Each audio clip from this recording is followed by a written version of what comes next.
kewi gelle kewne eggi ala wartir jambe Sahel ala wartir jambe kendi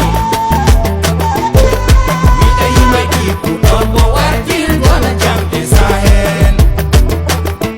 ɗum daɗe yimooɓe Sahel Miɗa yima iku ɗon mo wartir gona jamɗe Sahel. E artiɓe dinaji e laamiɓe meɗen, laamiɓe meɗen e ardiɓe dinaji meɗen, ummoɗen daroɗen fangartiren jam e leydi men Sahel.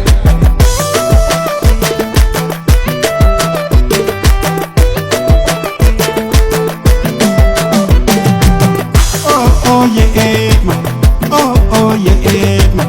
طعامين دعوا الهون، طعامين دعوا الهون.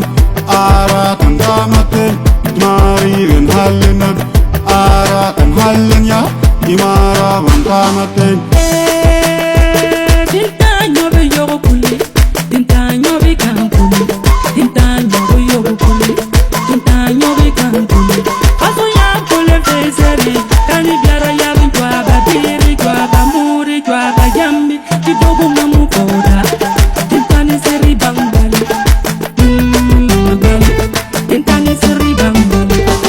Sakiraɓe wartirgol jam e leydi men say joppen leñol ngol na leñol ngol joppen diina o na diina o nangodiren jungo e jungo Allah wartir jam e leydi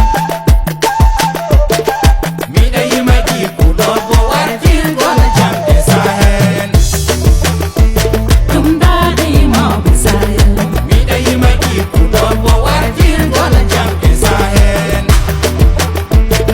Uyeme kulu medula binnon me la umetu yer kuslo kulu katulo wote hane auto kulu gono la unye na duba. Hey ngeen nga ma la paix c'est pas seulement un mot mais un comportement. La guerre ce n'est pas sur les armes mais aussi un état d'âme. Halil Koiba, Halil Koiba, Halil Koiba. La paix reviendra. Parole d'un digne fils depuis Tondikara.